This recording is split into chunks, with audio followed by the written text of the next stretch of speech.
চোখের সামনে দেদারসে চুরি হচ্ছে রেলের ওয়াগনের তেল। রাত দিন নেই, যে কোনো সময় প্রকাশ্যেই চলছে এই চুরির ঘটনা।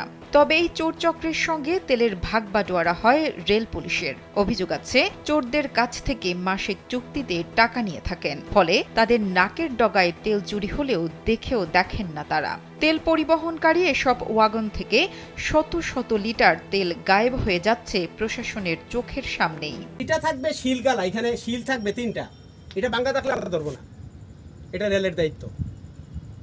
আচ্ছা, এই শিল অক্ষত অবস্থা থাকলেই আমরা নিব। মৌলভীবাজারের শ্রীমঙ্গল পৌর শহরের ভানুগাছ সড়কের পাশে অবস্থিত 3টি বড় বড় জ্বালানি তেলের ডিপো। ওয়ালটন ফ্যানের অ্যারোডাইনামিক ব্লেড ঘরের কোনায় কোনায় ঠান্ডা বাতাস ছড়িয়ে হাওয়া বদলে নেয়। দীর্ঘদিন ধরে প্রকাশ্যে তেল চুরির ঘটনা ঘটলেও নীরব রেলওয়ে কর্তৃপক্ষ ও রেল পুলিশ। প্রতিদিন ওয়াগন থেকে তেল নামিয়ে চোরাই পথে বিক্রি করছে চোর চক্র। ফলে রেলওয়েকে প্রতি বছর লোকসান দিতে হচ্ছে কোটি কোটি টাকা। জানা গেছে, চোর চক্রের প্রধান স্থানীয় মোহাম্মদ জাহাঙ্গীর। তিনি ও তার সহযোগীরা ওয়াগনগুলো থেকে প্রতিদিন এই তেল চুরি করেন। বিনিময়ে রেলওয়ে থানার ওসিকে প্রত্যেক মাসে দিতে হয় মোটা অঙ্কের টাকা। সুযোগ বুঝে দিনের যে কোনো সময় তেল চুরি করলেও নিয়ম করে সন্ধ্যা থেকে রাত 12টা পর্যন্ত চুরি হয় তেল। এদের পেছনে রয়েছে শক্তিশালী একটি সিন্ডিকেট। আমরা সবসময় দেখি কারা করে, তো আমরা কারণ জানাশোনা মানুষ না, এই দূরের ছেলেরা আসে এখান থেকে তেল তুলে নেয়। সাধারণত এটা তো কর্মকর্তার অবহেলায়, আর তেল চুরি হওয়ার মূল উদ্দেশ্য হইল তারা চুরি করিয়া এবং টাকা পাহাড় করিল খুলে তারপরে ওইটা ঢুকে তারপরে চুরি করে।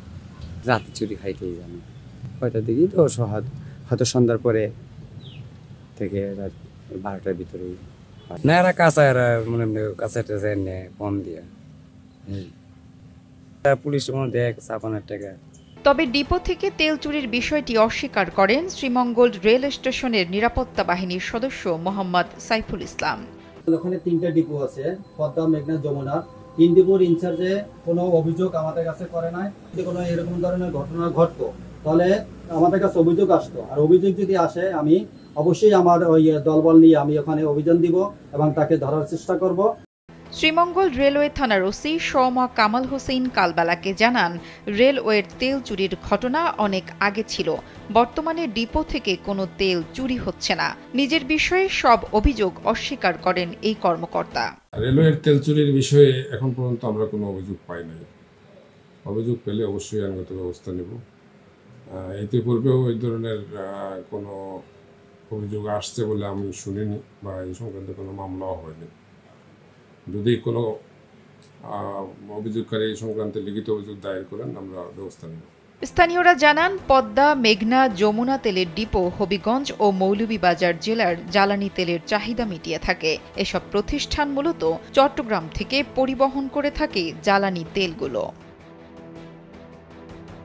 নুসরাত জাহান কলি, কালবেলা।